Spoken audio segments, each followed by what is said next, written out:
Hello friends, नमस्कार। आप सभी का स्वागत है golden chance with Aryan channel में। मैं आपके सामने आज करंट अफेयर 24 अक्टूबर लेकर आया हूँ। चलिए स्टार्ट करते हैं। लेक्चर को एंजॉय करिए फुल, ठीक है, और मेहनत से, लगन से आप इसको पढ़िए। चलो शुरू करते हैं। एक क्वेश्चन लाइन से, एक लाइन है, रुको मत दौड़ो जब तक कि मंजिल ना मिल जाए। कहने का मतलब ये है,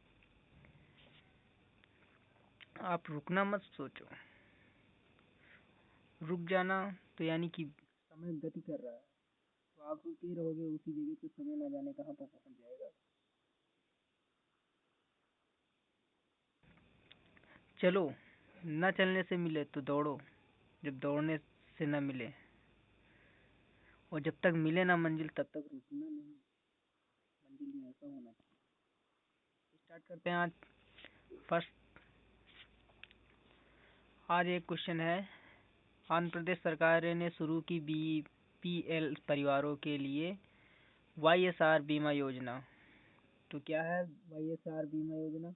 आंध्र प्रदेश राज्य के मुख्यमंत्री वाईएस जगनमोहन रेड्डी ने बीपीएल परिवारों के लिए वाईएसआर बीमा योजना की शुरुआत की, जिसके तहत परिवार के सदस्यों की मृत्यु अथवा दुर्घटना के मामलों में लाभार्थियों को बीमा कवरेज की सुविधा प्रदान की जाएगी।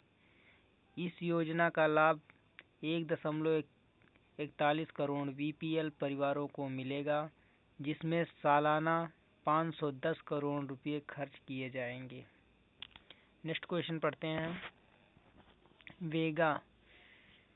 वेगा ने बनाया रोहित शर्मा को अपना नया ब्रांड एम्बेसडर। देखो, वेगा एक कंपनी है जिसने रोहित शर्मा को ब्रांड एम्बेसडर के रूप में बनाया है। क्या बनाया? लोकप्रिय भारतीय क्रिकेटर एवं मुंबई इंडियंस टीम के कप्तान रोहित शर्मा को भारत के एक प्रमुख ब्यूटी प्रोडक्ट ब्रांड वेगा जो है, ब्यूटी प्रोडक्ट बनाने वाली वेगा ब्रांड है कंपनी, ने अपना नया ब्रांड एम्बेसडर नियुक्त किया है।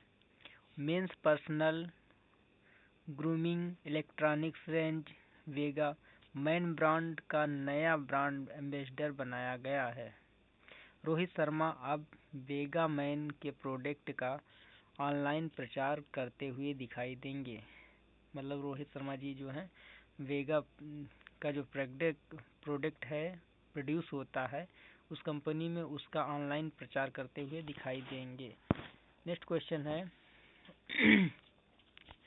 एजेजी वर्गीस को दिया गया आउटस्टैंडिंग यंग पर्सन 2020 का खिताब। तो पर्सनालिटी याद रखना, जेनिन वर्गीस को दिया गया है आउटस्टैंडिंग यंग पर्सन 2020 का खिताब। पढ़ते हैं आगे। ब्रिटेन में भारतीय मूल की प्लास्टिक सर्जन डॉक्टर जेसिनी वर्गीस 2 वर्ष को वर्ष 2020 का आउटस्टैंडिंग यंग पर्सन सम्मान से सम्मानित किया गया। उनके व्यक्तिगत मिशन के लिए मेडिकल इनोवेशन श्रेणी के अंतर्गत जापान के योकोहामा में विश्व कांग्रेस में 2020 जूनियर चैम्बर इंटरनेशनल JCI में एक समारोह के दौरान सम्मानित किया गया।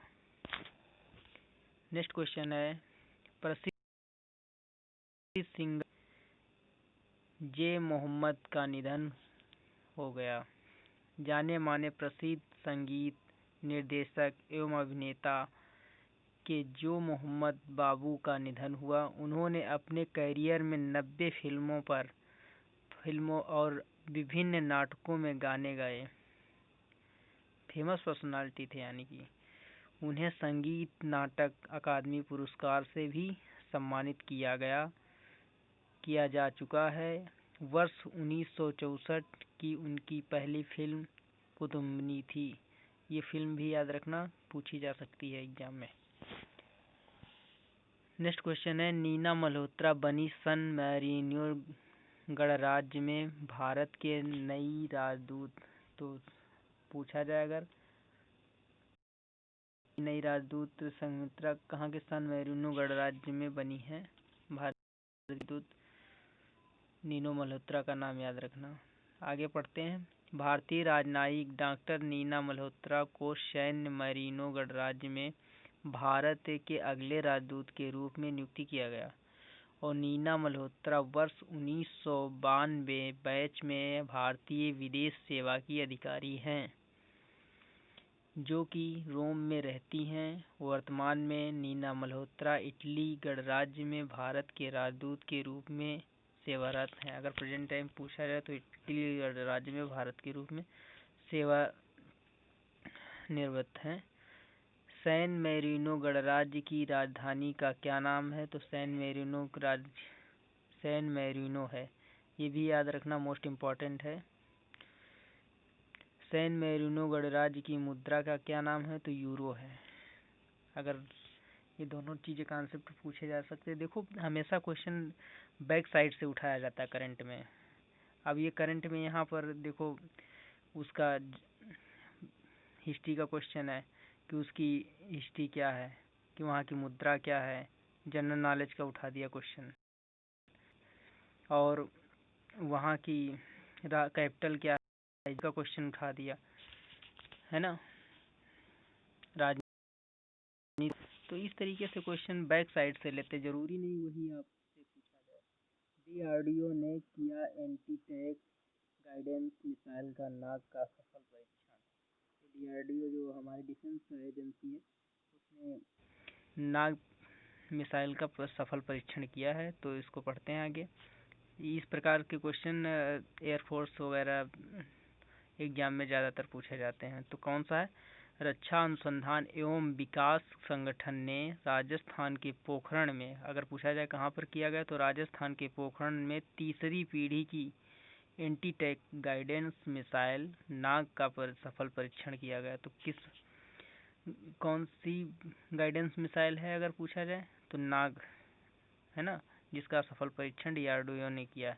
तो तीसरी पीढ़ी के नाग मिसाइल की परिचालन सीमा 500 से 20 किलोमीटर की गई है। मतलब इसकी जो 500 से 20 किलोमीटर तक रेंज जा सकती है परिचालन में। डीआरडीओ ने इस मिसाइल को integrated guidance missile development programme के तहत भारत डायनोमिक्स लिमिटेड द्वारा निर्मित किया है ना।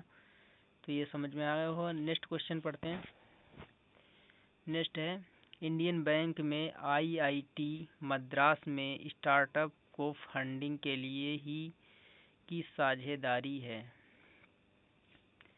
तो इंडियन बैंक में ने आईआईटी मद्रास इनक्यूबेशन सेल के सहयोग से स्टार्टअप को फंडिंग करने के लिए आईएनडी मतलब स्प्रिंग बोर्ड नामक नई पहल की शुरुआत की गई है। कौन सा बोर्ड, आईएनडी मतलब स्प्रिंग बोर्ड एक नामक पहल शुरुआत की गई। इंडियन बैंक ने नई मशीनरी उपकरण की खरीद हेतु 50 करोड़ रुपए तक के ऋण का विस्तार किया। मतलब अगर कितना भी प्रयोग किया है। तो नेक्स्ट क्वेश्चन है, इस बैंक का मुख्य उद्देश्य आईआईटी एमसीआई के सहयोग से स्टार्टअप के लिए वित्त पोषण के अंतर्गत को कम करना है। नेक्स्ट क्वेश्चन है, भारतीय नौसेना ने आईएनसी कावेरी को विशाखापट्टनम में किया कमीशन है। तो भारतीय नौसेना ने आईएनसी कावेरी जो है वहाँ विशाखापट्टनम से किया कमीशन है। यहाँ पर नेक्स्ट क्वेश्चन है, भारतीय नौसेना विशाखापट्टनम में कावेरी को कमीशन किया है नौसैनिक जहाज को डायरेक्टेड ऑफ नावेल डिजाइन मतलब डी माने डायरेक्टेड नावेल डिजाइन द्वारा डिजाइन किया गया है। Garden Reach ship builders and engineers, G माने गार्डन्स, री माने रीच, यस माने शिपर एंड इंजीनियर्स, कोलकाता ने इसे निर्मित किया है। एंटी सबमरीन वारफेयर ASV निगरानी कॉरवेट को प्रोजेक्ट 28 के तहत बनाया है। किसके तहत? 28 के तहत। नेक्स्ट क्वेश्चन है, देखो पर्यटन मंत्री प्रहलाद सिंह पटेल ने किया लाइफ एंड मिनिएचर का शुभारंभ। केंद्रीय संस्कृति एवं पर्यटन मंत्री श्री प्रहलाद सिंह पटेल ने इन मिनिएचर परियोजना की इस परियोजना को राष्ट्रीय संग्रहालय नई दिल्ली, संस्कृति मंत्रालय और गूगल कला एवं संस्कृति के बीच एक सहयोग के अंतर्गत शुरू किया गया। लाइफ इन मिनिएचर परियोजना के तहत राष्ट्रीय संग्रहालय के विभिन्न लघु चित्रों को अब ऑनलाइन देखा जा सकता है।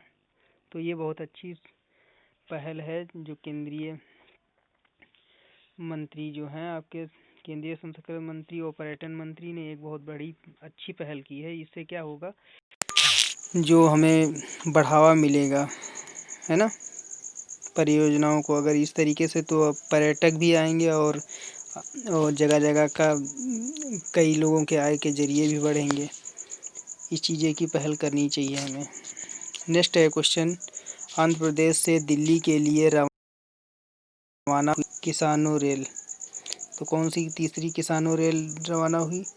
दक्षिण मध्य से ने आंध्र प्रदेश के चित्तूर जिले से नई दिल्ली के अनंतपुर जिले के बीच देश की तीसरी किसान ने रेल सेवा की शुरुआत की। तो कौन सी तीसरी किसान रेल सेवा की शुरुआत की?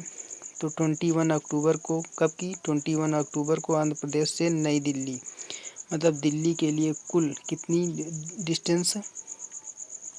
कुल 242.6 टन के कृषि उत्पादकों को भेजा गया। इतना वजन किया कि मतलब इतना किसानों का वजन जाएगा। दक्षिण मध्य रेलवे के महाप्रबंधक गजानन माल्या के अनुसार कुल कल चेरू में लोडिंग पॉइंट खुलने से स्टेशन के आसपास और आसपास के गांवों में खेती करने वाले किसानों को फ़ायदा होगा।